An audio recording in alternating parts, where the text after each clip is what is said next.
बिस्मिल्लाहिर्रहमानिर्रहीम। अस्सलाम वालेकुम नाजरीन, मैं हूं साकिब बशीर। दो मौज़ूआत पे बात करेंगे। दो किस्म के केसेस हैं, उनके मुतल्लिक़ बात करनी है। एक जो लीगी रहनुमा है हनीफ अब्बासी, उनको वज़ीर-ए-आज़म शहबाज शरीफ ने मुआवन ख़ुसूसी बनाया था। अब उसके हवाले से तकरीबन 4 रोज़ कबल जो साबिक़ वज़ीर दाखिला हैं शेख रशीद, उसकी दरख्वास्त पर समाअत हुई थी। उसमें बड़ा इम्पोर्टेंट ऑर्डर, ऑब्जर्वेशन और डायरेक्शन दी थी वज़ीर-ए-आज़म को और वफाकी हुकूमत को इस्लामाबाद हाई कोर्ट के चीफ जस्टिस अतर मिनल्ला ने। और उसके बाद अब डेवलपमेंट, बड़ी अहम डेवलपमेंट हुई है कि जो काबीना डिवीज़न है उसने इस्लामाबाद हाई कोर्ट में जवाब जमा करवा दिया है। और उस जवाब से बज़ाहिर ये लगता है कि साबिक़ वज़ीर दाखिला शेख रशीद जो है वो हनीफ अब्बासी को उस ओहदे से हटाने में तकरीबन जो है वो कामयाब होते नज़र आ रहे हैं। पूरा बैकग्राउंड मैं आपको बताऊंगा। एक तो इस मौजू पे बात करनी है और दूसरा केस इस्लामाबाद हाई कोर्ट के जस्टिस मोहसिन अख्तर कियानी की अदालत में था। यहाँ पे ट्विटर पे आपने देखा होगा गैरेट विल्डर हैं, उसकी जो तौहीन अमेज़ ट्वीट्स हैं उनके खिलाफ ये दरख्वास्त थी। बुनियादी तौर पर उस दरख्वास्त में तो ये कहा गया था कि पाकिस्तान का जो फ़ॉरेन ऑफिस है एहतजाज करे, जो मुतलका जो मुल्क है उसमें उसके जो सफ़ीर है उसको बुलाया जाए, उसके खिलाफ आलमी अदालत इंसाफ में मुकदमा किया जाए। इसके अलावा ये था कि ट्विटर जो ट्वीट्स उसकी आ रही होती हैं उसको पाकिस्तान में ब्लॉक किया जाए। उस पर इस्लामाबाद हाई कोर्ट ने मुअस्सर इक़दामात का हुक्म दिया है। अब उससे मुतल्लिक भी बात करेंगे कि इस्लामाबाद हाई कोर्ट जो है वो उस के क्या ऑर्डर क्या हुआ है बुनियादी तौर पर। सबसे पहले शेख रशीद जो है वो उन्होंने इस्लामाबाद हाई कोर्ट आए, उन्होंने पिटीशन फाइल की कि जो हनीफ अब्बासी हैं वो कन्विक्टेड हैं, कन्विक्शन हुई है उनकी कन्विक्शन होने के बाद उन्होंने मतलब ये बताया कि अदालत को कि जब उनकी कन्विक्शन हुई है तो वो कोई भी पब्लिक ऑफिस होल्ड नहीं कर सकते। उनकी ज़मानत जो है वो लाहौर हाई कोर्ट ने दी थी और उनकी जो सज़ा हुई थी वो सस्पेंड है, तो इसलिए वो पब्लिक ऑफिस होल्ड नहीं कर सकते। तो चीफ जस्टिस अतर मिनल्ला ने इस केस पर समाअत की थी और अदालत ने ये ऑब्जर्वेशन दी थी और ये डायरेक्शन दी थी वज़ीर-ए-आज़म शहबाज शरीफ को कि वो इस तैनाती पर नज़रसानी करें। उसके पीछे लॉजिक और ये बताया था अदालत ने जो ऑब्जर्वेशन दी थी कि जो कन्विक्शन है वो किसी भी सज़ा मुअत्तली के साथ कन्विक्शन ख़त्म नहीं हो सकती। तो ये बड़ा इंपॉर्टेंट था कि ये एक अदालत ने एक एलेबोरेट कर दिया, एक वजाहत कर दी, तशरीह कर दी कि कन्विक्शन अलग है और जो सस्पेंशन ऑफ सेंटेंस है आपकी वो अलग होगी।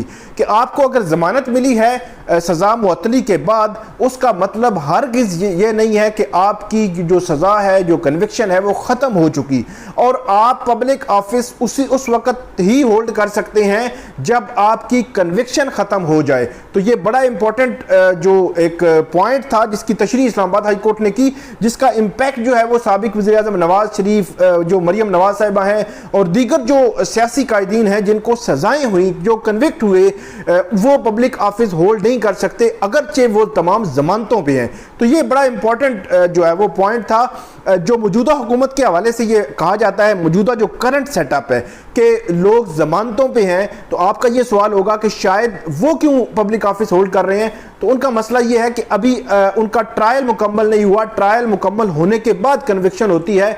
अभी वो प्री ट्रायल हैं, उनको ज़मानत जो है उन्होंने ले रखी है, तो उनकी हद तक ये जो है वो ये जो ऑब्जर्वेशन है वो नहीं आती। ये उनकी हद तक है जिनको सज़ा हो चुकी है।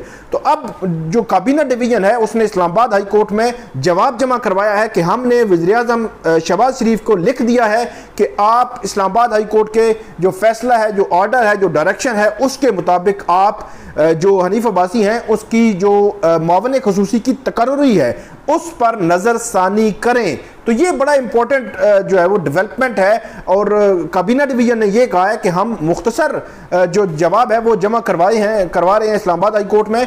तफसीली जवाब जो है हम बाद में जमा करवाएंगे।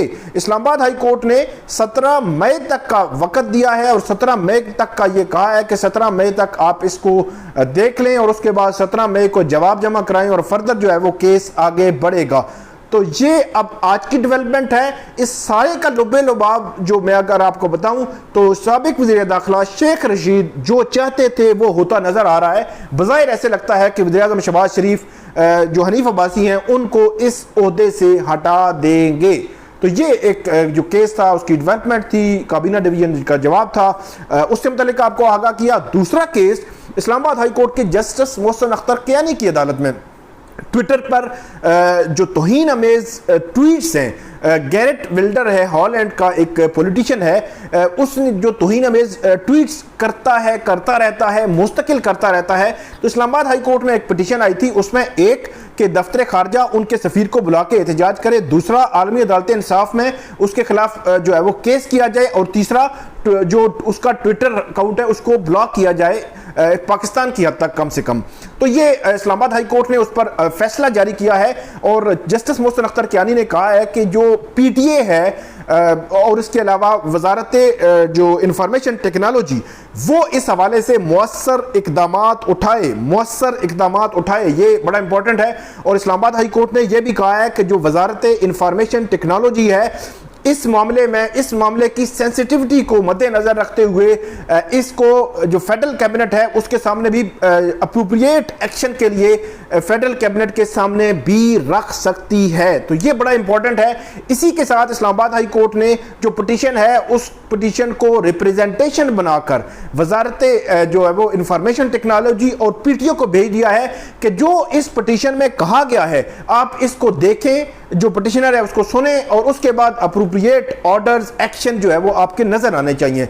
इसके अलावा इस्लामाबाद हाई कोर्ट ने यह भी कहा है कि हम इसी नोयत की पिटीशन जो है वो माजी में आई थी, उसमें डायरेक्शंस दी गई थी बाकायदा तौर पर पीटीए को, इंफॉर्मेशन टेक्नोलॉजी को, कि जो गुस्ताखाना मवाद है सोशल मीडिया पर उसके हवाले से आप मुअस्सर इकदामात उठाएं।